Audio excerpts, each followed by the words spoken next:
ते भंडाऱ्या डोंगरावरील जगद्गुरु तुकाराम महाराज. पुढचं सांगू, जेव्हा देव भेटला तेव्हा देववासियांच्या प्रति जगद्गुरु तुकोबारायांची प्रतिक्रिया.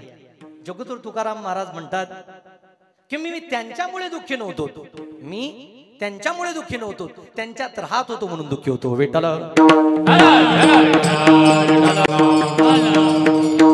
नित्य तृप्त ज्यांचं जीवन आहे, नित्य तृप्त हा सर्व कामान, याचा अर्थ होतो सर्व कामनांपासून मुक्त असं ज्यांचं जीवन आहे ते जगद्गुरु तुकाराम महाराज भंडारा डोंगरावले जगद्गुरु तुकोबाराया.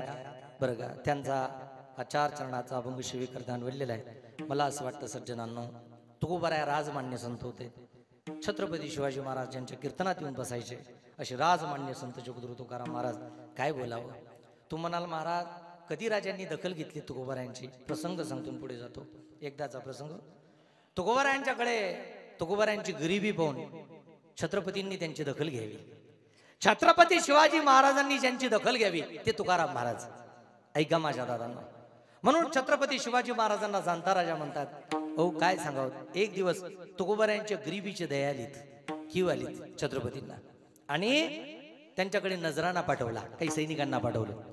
काही सैनिकांना जेव्हा नजराणा घेऊन पाठवलं, हत्ते घोडे आदी आदी ही सगळी मंडळी नजराणा घेऊन तुकोबारायांच्याकडे जातात. आणि तुकोबारायाकडे गेल्यानंतर तुकोबारायांना त्यांना पण हसू येतो. बाबा कोणी पाठवलं तुम्हाला? म्हणजे राजांनी पाठवलं, छत्रपती शिवाजी महाराजांनी पाठवलं. म्हणजे छत्रपती शिवाजी महाराजांना तुम्हाला पाठवलं? म्हणे हो. म्हणजे राजांनी माझी दखल घ्यावी? तुकोबारायांचे डोळे भरून आले. बघा, तुकोबारायांचे डोळे भरून आलेत. तुकोबाराय म्हणतात बाबा मला याची गरज नाही, मला नको. काय म्हणतात? याची मला गरज नाही. साधू सिंहासारखा पराक्रमी असतो सज्जनांनो, याची मला गरज नाही. म्हणे महाराज तुमच्याकडे करताच पाठवलेला आहे, याचा स्वीकार करा. नाही म्हणे महाराज मला याची गरज नाही. का? जगद्गुरु तुकोबारायाने गाथ्यामध्ये पत्र लिहिलं. बरं का, छत्रपती शिवाजी महाराजांच्या नावाने वाचा कधीतरी. पत्र लिहिलं आणि त्या पत्रामध्ये लिहिलं, राजे तुम्हाला माझ्या गरिबीची दया आली, राजे तुम्हाला माझ्या गरिबीची कीव आलीत, तुम्हाला माझ्या गरिबीची दया आलीत, माझ्या गरिबीची कीव आलीत. पण तुम्हाला माहित नाही महाराज आम्ही जन्मजात श्रीमंत आहोत. बरं का, आमची श्रीमंती गेल्यासारखी तुम्हाला दिसते पण वाढल्यासारखी आम्हाला दिसते. काय म्हणतात? गेल्यासारखी तुम्हाला दिसते पण वाढल्यासारखी आम्हाला दिसते. महाराज आम्ही जन्मजात श्रीमंत आहोत, आम्ही तेने सुखी, आम्ही तेने सुखी मला विठ्ठल विठ्ठल मुखी मला विठ्ठल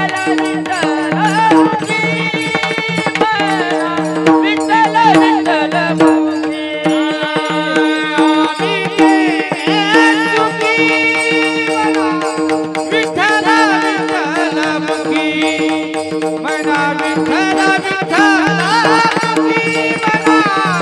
विठ्ठल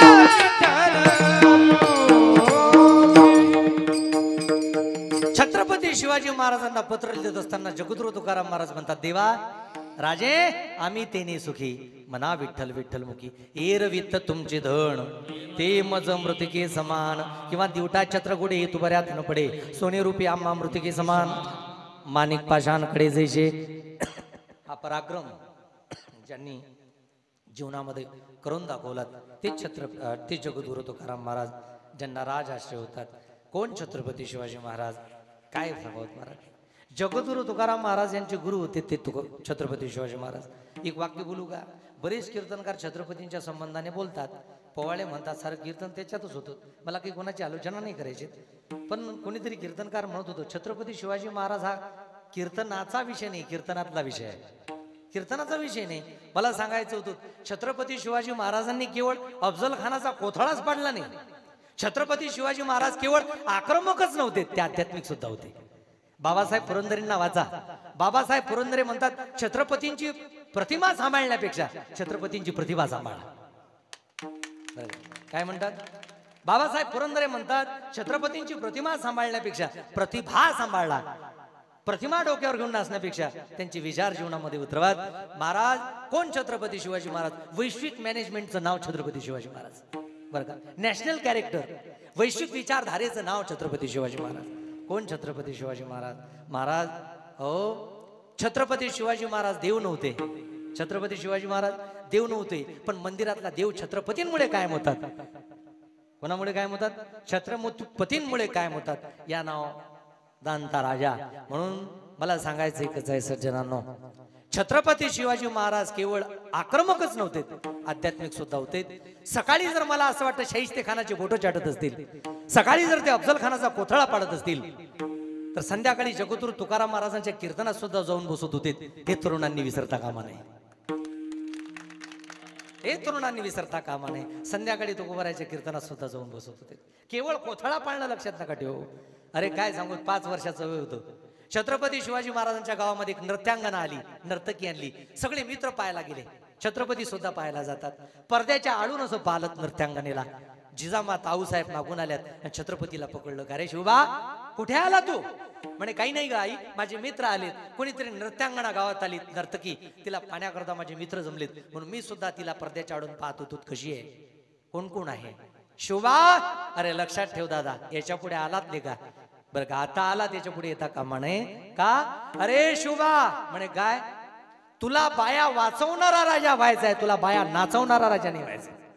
काय म्हणते? तुला बाया वाचवणारा राजा व्हायचं, बाया नाचवणारा राजा नाही व्हायचं. ज्याच्या राज्यामध्ये, ज्याच्या राज्याच्या कालखंडामध्ये एकही स्त्री नाचली नाही आणि नाचली नाही, त्याला छत्रपती म्हणतात. शब्द कळले का? एकही स्त्री नाचली नाही आणि नाचली नाही. बरं का राजू, फार सुंदर व्याख्या आहे. छत्रपतींना श्रीमंत योगी म्हणतात. कधीतरी डोकं लावलं, श्रीमंत योगी का म्हणतात? का म्हणतात? ज्याचं जीवन साधनांनी संपन्न आहे त्याला श्रीमंत म्हणतात. काय म्हणतात? ज्याचं जीवन साधनांनी संपन्न आहे त्याला श्रीमंत म्हणतात. ज्याचं जीवन साधनेने संपन्न आहे त्याला योगी म्हणतात. दोन्ही तत्व एकत्रित येणे, साधना आणि श्रीमंती, दोन्ही तत्व ज्या ठिकाणी एकत्रित आले त्यांना छत्रपती शिवाजी महाराज, त्यांना श्रीमंत योगी म्हणतात. काय म्हणतात? कोण श्रीमंत योगी? साधना आणि श्रीमंती दोन्ही तत्व एकत्रित येणे, या नाव श्रीमंत योगी. जगद्गुरू तुकोबारायांना अर्थात छत्रपती शिवाजी महाराजांना श्रीमंत योगी म्हटलं जातं. मंडळी, ज्यांनी मोत्याच्याच हाराने घातल्या, मोत्याच्याच माळाने घातल्या, त्याच्यासोबत तुळशीची माळ सुद्धा घातली. बरं का? आणि ही कृपा कोणाची? ही कृपा कोणाची? मला ज्यांच्याबद्दल बोलायचं आहे त्यांची. म्हणजे कोणाची? हे ताकद होती जगद्गुरू तुकोबारायांच्या कीर्तनाची. कोणाची ताकद होती? तुकोबारायांच्या कीर्तनाची. मला एवढंच सांगायचं होतं सज्जनांनो, असे तुकोबाराया. बरं का? आणि त्यांची आज बीज आहे. बरं का? त्यांचा आज निर्वाण प्रसंग आहे. म्हणून अशा प्रकारे वाळ वेळ झाला हुआ पांडुरंग, वैकुंठी श्रीरंग बोलावी तो याने. जगद्गुरू तुकोबारायांच्या दिवसात वैकुंठ सहदेव वैकुंठ गमन करतात. वेळ खूप झाली. बरं का? मला थांबायचं आहे संकल्पित वेळेमध्ये, कारण मला दूर जायचं आहे. बरं का? कथे करता आणि मला नियम टाइम सांगितला होता 1 वाजताच्या अगोदर आरती झाली तर फार चांगलं. म्हणून महाराज मला जास्त वेळ न घेता अभंगाकडे यायचं आहे. महाराज म्हणतात की बाबा, काला काला काला म्हणजे काय? वारकरी संप्रदायामध्ये काल्याचं अनन्यसाधारण महत्व आहे. काल्याचं कीर्तनाचं अनन्यसाधारण महत्व आहे. मी नेहमी सांगत असतो, इतर कीर्तनांमध्ये आणि काल्याच्या कीर्तनामध्ये फार मोठी तफावत आहे, फार मोठं अंतर आहे बालाजी महाराज. कसं महाराज? ऐका ना, मंदिरातल्या भौतिक प्रगतीमध्ये आणि मंदिरातल्या जसं कळसामध्ये अंतर आहे. मंदिराची भौतिक प्रगती किती झाली, कलर मारून जरी मंदिर तयार झालं, पण मंदिर पूर्ण कधी होतं? विष्णू बाबा, मंदिर पूर्ण कधी होतं? मंदिराच्या कळशावरून. मंदिराच्या कामे कळशो. महाराज म्हणतात की बाबा, मंदिर त्यावरून पूर्ण होतं. मंदिराची भौतिक प्रगती किती होत, पण मंदिराचं कलशाचं काम व्हायला पाहिजे. तेव्हा मंदिराची भौतिक प्रगती न होता मंदिर पूर्ण झाल्याचं वाटतं, पूर्णत्वास गेल्यासारखं वाटतं. चला पुढे. गंगा पूर्ण झाली कशावरून? कशावरून? कोणीतरी गंगेला विचारलं, का गंगे तुझा प्रवास कसा झाला, तू काय करते? म्हणे गंगा पापम शशी तापम दैनंच कल्पतरुस्तता पापम तापम दैनंच हरतरे साधू संगती. त्याचे पुढे जाऊन सांगू का फेडीत पापताप, का पोखीत तिरीचे पादप, समुद्रा जाया प्याप गंगेचे जैसे. असं जिचं जीवन आहे ते म्हणायला लागलेत, बाई मोठे मोठे पर्वत लागले, मोठे मोठे दगड लागले, छोटे छोटे दगड लागले, प्रवास मोठा खडतळ होता. पण जेव्हा जेव्हा मोठे मोठे पहाड लागलेत, पर्वत लागलेत, त्यांना साईड दिली. मोठे मोठे दगड लागलेत, त्यांना साईड दिली, पण छोटे छोटे दगड सोबतच घेऊन गेली. काय गेलीत?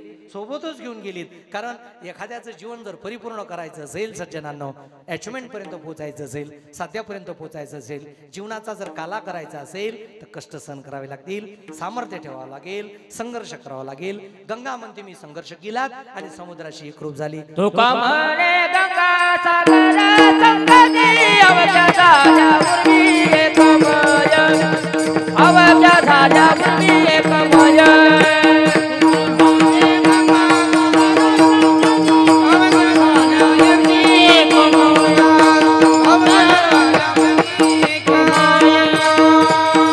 तुका म्हणे गंगा सागर संगमी. बरं का, ज्या दिवशी गंगा सागराशी एकरूप होते त्या दिवशी ती पूर्ण झाली. मंदिराचं काम पूर्ण झालं, मंदिराच्या कळशावरून गंगा समुद्राशी एकरूप झाली. बरं का, समुद्राला प्राप्त झाली. महाराज तिचं जीवन पूर्ण झालं त्या ठिकाणी. महाराज जगद्गुरु तुकोबाराय म्हणतात जीवाचं सुद्धा तसंच आहे. जीव अंश आहे. काय आहे? जीव अंश आहे, त्याला अंशीकडे जायचं आहे. ममैवांशो जीवलोके जीवभूत सनातना मनःष्ठानी इंद्रियानी प्रकृती स्थानी गर्जती. मला असं वाटतं बिंदूने सिंधूचा आश्रय घेतलात म्हणजे बिंदू सुद्धा सिंधुरूप होत असतो. मला असं वाटतं बिंदूने जेव्हा सिंधूचा आश्रय घेतलात त्या दिवशी सिंधू सुद्धा किंवा बिंदू सुद्धा सागर होत असतो. तुम्हाला जर व्यापक व्हायचं असेल, ज्या दिवशी तुमचं जीवन व्यापक होईल, ज्या दिवशी संकर्णतेमधून व्यापकत्वामध्ये तुम्ही प्रवेश कराल, त्या दिवशी खऱ्या अर्थाने तुमच्या जीवनाचा काला होईल. त्या त्या अर्थी खऱ्या अर्थाने तुमचं जीवन परिपूर्ण होईल. माझे गुरुजी मला पंचदशी शिकवायचे, वेदांताचा ग्रंथ आहे. त्या दिवशी सांगायचे की परिपूर्णता म्हणजे काय, जीवन धन्य झालं म्हणजे काय, जीवन परिपूर्ण झालं म्हणजे काय, परिपूर्णतेची व्याख्या सांगा. ते म्हणायचे धन्योहम धन्योहम प्राप्तव्यम अद्य संपन्ने, धन्योहम धन्योहम बर कर्तव्यम नीन विद्यते किंचित विठला विठला. तुकोबाराय म्हणतात धन्योहम धन्योहम प्राप्तव्यम अद्य संपन्ने. आता प्राप्तव्य शिल्लक राहिलं नाही आणि कर्तव्य शिल्लक राहिलं नाही. जिथं कर्तृत्वही शिल्लक राहिलं नाही आणि भोक्तृत्वही शिल्लक राहिलं नाही त्याला म्हणतात जीवन परिपूर्ण. बरं का, जगद्गुरु तुकोबाराय म्हणतात काही शिल्लक राहिलं नाही. आनंदाचे डोई आनंदची रंग आनंदची. महाराज म्हणतात सुखाचे व्यवहारी सुख लाभ झाला, आनंद कोंदला मागे पुढे. त्याचे पुढे जाऊन सांगूत का अवघेची त्रैलोक्य आनंदाचे आता चरणी जगन्नाथा चित्त ठेले. काम नाही काम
काम नाही झालो पायी रिकामा. लौकिक आणि पारलौकिक दोन्ही प्रकारचं काम माझं संपलं. आता भोक्तृत्वही संपलं आणि कर्तृत्वही संपलं. जरा फीडबॅक वाढव रे बाबा. भोक्तृत्वही संपलं आणि कर्तृत्वही संपलं. आता कोणतंच काम शिल्लक राहिलं नाही.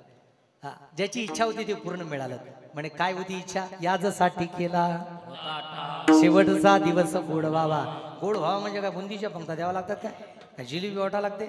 गोड म्हणजे याचं सज्जनांनो याचा अर्थ असा होतो की आमचं जीवन परिपूर्ण झालं. शेवट तो भला माझा बहु गोड झाला. महाराज म्हणतात माझं जीवन परिपूर्ण झालं, माझं जीवन कृतकृत्य झालं.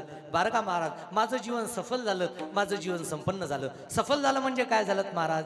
महाराज म्हणतात की त्यांची सरली येरजार झाला सफल व्यापार. त्याचे पुढे जाऊन सांगू का आमचं जीवन संपन्न झालं. संपन्न म्हणजे कशाने? महाराज म्हणतात शृंगारीले बाळ कौतुके तुका म्हणे तुम्ही उदार कृपाळ. म्हणजे काय केलं? तुकोबाराय वर्णन करतात सर्व सुख ल्यालो सर्व अलंकार आनंदे निर्भय डुलत असो. सगळे सुखाचे अलंकार आम्ही ल्यालो म्हणजे आमचं जीवन सफल झालं आणि जीवन संपन्न सुद्धा झालं, जीवन प्रपन्न सुद्धा झालं. आता काही शिल्लक राहिलं नाही. सुखाचा डोल आला. काय आला? असा डोल यायला पाहिजे महाराज. जीवनामध्ये माझ्या डोल आलात, माझं जीवन परिपूर्ण झालं आणि आज माझ्या जीवनामध्ये खऱ्या अर्थाने काला झाला. आता काला काला काला म्हणजे काय? काला म्हणजे काय 2-3 पदार्थ एकत्रित झाले आणि तुम्हाला प्रसाद वाटला म्हणजे काला झाला का? एक म्हातारी म्हणे काला काला किती वाकडचा करून राहिला म्हणे बुवा, काला काला काला काला. बरं का, घरी जातो म्हणे आता 1 वाजून राहिला म्हणे, घरी जातो 2 भाकरी टाकतो म्हणे, दूध आणतो म्हणे, काला मोडतो आणि घेतो खाऊन. बरं का, होईल का काला?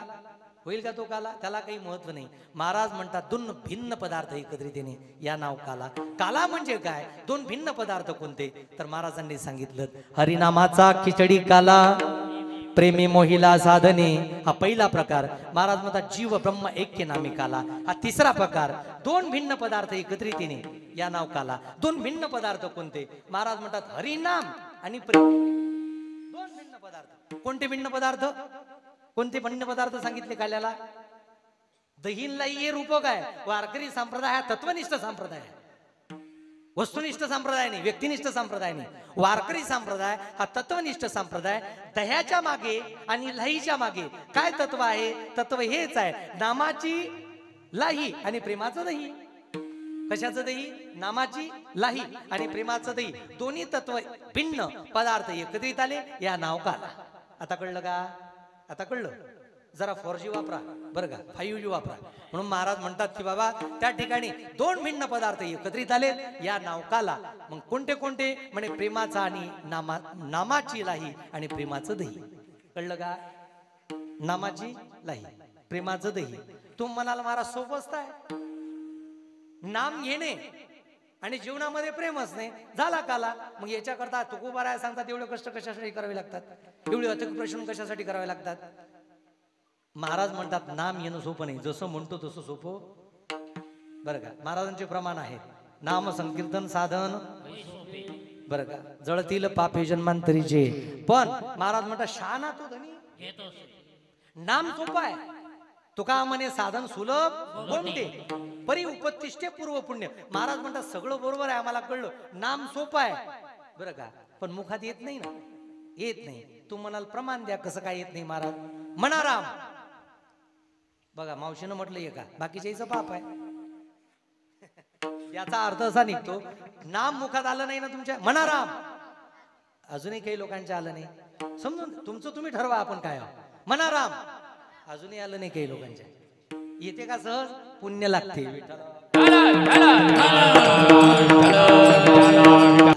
नाम घेणं सोपं आहे का? हो म्हणे महाराज नाम सोपं आहे.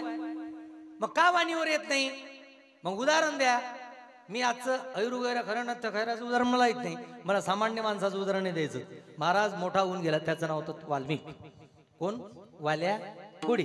चला, ज्या तत्पूर्वी जोपर्यंत नारदाची भेट होत नव्हती, जेव्हा नारदांची भेट झाली, वाल्याला विचारलं नारदांनी, वाल्या म्हणे काय हे पाप करतो कोणा करता करतो? म्हणे कोणाही करता करू, तुमच्याजवळ काय आहे ते पहिले दाखवा. ते म्हणे मी महाराज आहो ना, साधूजवळ काय असते? साधूले का खिशे असतातले का? नाही म्हणे, साधूजवळ जो माल आहे तो कोणाजवळ नाही, ते पाकिट काढा म्हणे, रातचं पाकिट काढा. मला सांगायचं एकच होतं सज्जनांनो, कीर्तनकाराने पाकिट फोडू नये असं म्हणलं जातं, कीर्तनकाराने पाकिट पाहू नये. पण पुढचं वाक्य नाही ऐकलं, देणाऱ्याने सुद्धा फोडण्याची वेळ येऊ देऊ नये. हा, देणाऱ्या नाही तो फाट्याहून रिटर्न मार देतो. मला सांगायचं एकच होतं माझ्या दादांनो, की तुझ्याजवळ जे आहे म्हणे तो कोणाजवळ नाही. नारदजी म्हणतात एक काम कर, ज्यांच्याकरता पाप करतो ना, उदाहरण फार लांबवायचं नाहीत मला, त्यांना विचारून एकदा. वाल्या घरी जातो, पत्नीला विचारतो, आई वडिलांना विचारतो, का हो मी जे पाप करतो याच्यामध्ये सहभागी आहात का तुम्ही? म्हणे बाबा हे तुझं कर्तव्य आहे बरं का, आमचा सांभाळ करणे, पत्नीचं संगोपन, आई वडिलांचं संगोपन हे तुझं कर्तव्य आहे, हा तुझा धर्म आहे. स्वामी काच गुरु भक्ती पितृवचन सेवापती. बर, वाल्या घरून निघून आलात म्हणे, कोणी सहभागी नाही याच्यामध्ये. नारदाला शरण गेलात, नारदजी हो मी भरपूर पाप केलं, याच्यातून मला बाहेर काढा, सांगा साधन मी काय करू? तेव्हा नारदजी वाल्मिकाला सांगतात, वाल्या तू त्याच्याने काहीच होणार नाही, तू भगवंताचं नाम घे. काय घे? तू भगवंताचं नाव घे. म्हणे काय म्हणायचं? मी मंत्र सांगतो तुला, ते म्हण. म्हणे म्हण राम. काय म्हणायचं? बोला ना. राम म्हण. वाल्या राम म्हण. वाल्या म्हणायचा मरा. काय म्हणायचा? कथा माहित आहे सगळ्यांना, सगळ्यांना कथा माहित आहे. वाल्या राम म्हण, तो म्हणायचा मरा. वाल्या राम म्हण, अरे मरा, अरे तुला मरा येत आहे, तू राम म्हण. काही जास्त लागत होतं का? मागचं पुढेच करायचं होतं ना, पण आलं का? वाल्याच्या मुखामध्ये मराच येत होतं, राम येत नव्हतं. याचा अर्थ असा निघतो, ज्ञानोबराय म्हणतात, अनंत जन्मजाची असेल पुण्याई तरीच नाम जीवाग्री येईल श्रीरामाचे. तरीच नाम जीवाग्री येईल श्रीरामाचे. अनंत जन्मजाची किंवा पूर्वजन्मजाची असेल पुण्याई. किंवा त्याचे पुढे ज्ञानोबराय सांगतात, जया वाचे पुढा भोजे नाम नाच तसे माझे जन्म सहस्त्र ओळखीचे मुखाशी एक वेळी आवया. अनंत जन्माचं पुण्य लागतं तेव्हा भगवंताचं नाम मुखामध्ये येतं. मनाराम ज्यांच्या ज्यांच्या सोपं आहे का हो? अजून नाही कळलं का? कळलं ना? येणं सोपं आहे का नाम? पाप्याच्या मुखात नाम येत नाही. चला पुढे. महाराज म्हणतात नाम येणं सोपं नाही, आम्हाला कळलं. मग प्रेम सोपं आहे का? प्रेम करणं सोपं आहे का? नाही महाराज, आम्ही तर प्रेम करतो. आपलं प्रेम म्हणजे रस्त्यावरचं हलकट, हलकट प्रेम. मी माझ्या बहिणींना सांगू इच्छितो, अरे तारुण्य निसर्गाने दिलेलं दान आहे. वाक्य अंडरलाईन करून ठेवा. तारुण्य निसर्गाने दिलेलं दान आहे. एखाद्या सिनेमाच्या टॉकी समोर उभं, एखाद्या पिक्चरच्या टॉकी समोर उभं राहून, किंवा एखाद्या कॉलेजच्या समोर उभं राहून, किंवा एखाद्या पानपट्टीच्या समोर उभं राहून आपलं तारुण्य बर्बाद करू नका. भगवंतानी दिलेलं हृदय हे फार अनमोल आहे. रस्त्यावर वाटत फिरू नका. कुठं वाटत फिरू नका? रस्त्यावर वाटत फिरू नका. एखाद्या पुरुषाच्या मागे लागून, एखाद्या स्त्रीच्या मागे लागून, एखाद्या कन्येच्या मागे लागून आपलं तारुण्य बर्बाद करू नका. तारुण्य निसर्गाने दिलेलं दान आहे. तुम्हाला राजाही होता येतं आणि तुम्हाला रंकही होता येतं. तुम्हाला गरीबही होता येतं, तुम्हाला श्रीमंतही होता येतं. सज्जनांनो, मला एकच सांगायचं आहे, वेळ जो मिळतो त्या वेळेमध्ये कॉलेज जर संपलं असेल तर लायब्ररीमध्ये जा, ग्रंथ वाचा. आजही 12-12 तास अभ्यास करणारी मुलं मी पाहिली. एमपीएससी यूपीएससीची तयारी करणारी मुलं पाहिली. एक दिवस तुम्ही जिल्ह्याचे एक ठराल, त्याला IAS अधिकारी म्हणतात, त्याला कलेक्टर म्हणतात. मंडळी, आजही आम्ही 12-12 तास अभ्यास करतो. त्यावेळेला समाज पाया पडतो. हो विठ्ठल. तारुण्य निसर्गाने दिलेलं दान आहे. जे तारुण्यात पेराल ते म्हातारपणी भोगवेल. जाऊ द्यात, मला तिकडे जायचं नाही. मला सांगायचं एकच होतं, आता तर मोबाईलवर ऑनलाईन, घरात पाहिले तर ऑफलाईन, मोबाईलवर पाहिले तर ऑनलाईन, रात्रंदिवस उखर वाखर उखर वाखर उखर. काय कुणास ठाऊक. अरे आज तरुणांच्याकडे मोबाईल आहे, त्यात नवल नाही, परंतु म्हाताऱ्यांच्याकडे मोबाईल आहे. मी नेहमी सांगत असतो, माझ्याकडे एक म्हातारा आलं म्हणे, महाराज. म्हटलं काय आप्पाजी? हा मोबाईल पहा बरं. म्हटलं काय झालं? हा शिवशापच होऊन राहिला म्हणे राजा. म्हटलं देशात शिवशाप नाही तर काही गरज नाही महाराज. कशासाठी? अरे आपण कशात थांबलो? कुठे थांबलोत आपण? बरं का, मी वर्गाला निघालो का त्याला 2 तास उभा होतो. एक ताई मोबाईल चालत होती. 2 तास तिने वरही पाहिलं नाही कोण उभा आहे. कारण आज उर्मटपणा एवढा वाढलात, बरं का, आणि कर्मटपणा, दोन्ही तत्व एकत्रित आले दादा. म्हणून सज्जनांनो, 2 घंटे झालेत मी उभा होतो, तसंही धोत्र्यावाल्याला काही किंमतच नाही, बरं का. म्हणून सज्जनांनो, उभं राहिलो. 2 तास झाले. ताई उतरायच्या नादात होता. त्यांची शबनम, त्यांनी त्यांची बॅग उतरली. उचलल्यानंतर माझ्या मनात आलं यांच्याशी बोलावं, म्हणून मी धाडस केलं. म्हटलं ताई आता उतरणार आहे का तुम्ही? हो म्हणे महाराज, मला उतरायचं आहे, आता माझा स्टॉप येणार आहे. बरं, 2 तास तुम्ही काय पाहत होत्यात मोबाईलमध्ये? काय पाहत होत्यात विचारू का तुम्हाला? माफी मागून एक वाक्य बोलतो. काय पाहत होत्यात मोबाईलमध्ये? बरं का, काही MPSC तयारी करत होत्यात का? काही स्पर्धा परीक्षेची तयारी करत होत्यात का? काही एक्झाम आहे का तुमच्या ऑनलाईन? म्हणे काहीच नाही महाराज, तसं काहीच नाही म्हणे. मग तसं नाही काही तर मग काय पाहत होत्या? म्हणे इनबॉक्स डिलीट करत होती. कळलं नाही वाटतं? काय करत होती? इनबॉक्स डिलीट करत होती. इनबॉक्स म्हणजे काय? आलेले मेसेज ज्याच्यामध्ये संग्रहित होतात त्याला इनबॉक्स म्हणतात. म्हटलं इनबॉक्स डिलीट करण्याकरता तुला 2 घंटे लागतात का? म्हटले हो महाराज, रोज 2 घंटे लागतात. म्हटलं मग तुला मेसेज डिलीटच करायचे आहे तर स्वीकारते कशासाठी? तुला आलेले मेसेज स्वीकारायचे नाहीत, बरं का, ठेवायचे नसतील, त्यांना जर डिलीटच करायचं असेल तर स्वीकारते कशासाठी? आपलं आयुष्य गमवू नको, व्यर्थ घालवू नको, अभ्यास कर, मोठी हो, लोक तुझ्या पाया पडले पाहिजे विठ्ठला. म्हणून महाराज मला सांगायचं एकच होतं की त्या ठिकाणी 2 भिन्न पदार्थ एकत्रित आले. प्रेम सोपं आहे का? तुमचं आमचं प्रेम हलकट प्रेम. कोण जर आमच्या प्रेमाचा स्वीकार नाही केला, गाणी पिऊन दारू पिऊन लोळतात गटरात माणसं, हे आमचं प्रेम. प्रेमाची सर्वोच्च अवस्था सांगतो गोपिका. काय वर्णन करावं? यथा व्रज गोपिका नाम, यथा व्रज गोपिका नाम, यथा व्रज गोपिका नाम, विस्मरणे परम व्याकुलता तत्सुखम सुखिनः. किंवा महाराज म्हणतात प्रतिक्षण वर्धमानम अविच्छिन्नम. ही प्रेमाची सर्वोच्च अवस्था नारद भक्ती सूत्रामध्ये नारदजी सांगतात. नारदजी म्हणतात विस्मरणे परम व्याकुलता तत्सुखम सुखिनः. बरं का, आपल्यापेक्षा प्रेमी ज्याच्यावर आपलं जास्त प्रेम आहे ना त्याची जास्त काळजी असते.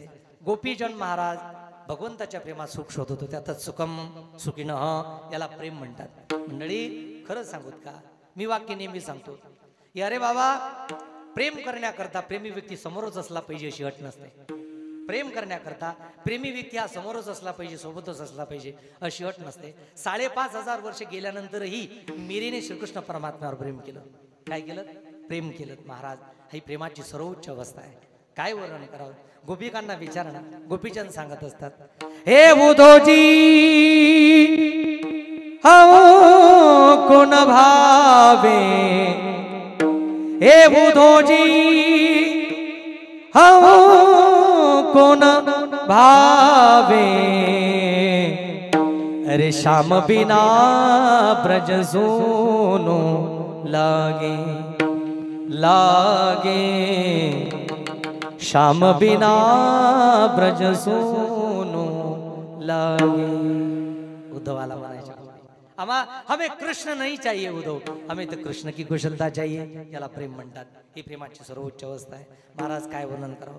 तू नाही भेटला तर सगळं शून्य आहे. एक गीत आहे लता मंगेशकरांचं फार सुंदर. काय म्हणतात? एक तू ना मिला मिला मिला, एक तू ना मिला सारी दुनिया मिली भी तो क्या है, एक तू ना मिला सारी दुनिया मिली भी तो क्या है, तो क्या है तो क्या है, एक दिल ना खिला सारी बगिया खिली, एक दिल ना खिला सारी बगिया खिली भी तो क्या है, तो क्या है तो क्या है, तकदीर की मैं कोई भूल हूँ, डाली से बिछड़ा हुआ फूल हूँ. गोपी म्हणते, तकदीर की मैं कोई भूल हूँ, डाली से बिछड़ा हुआ फूल हूँ, मेरे आंसू चले ओ कन्हैया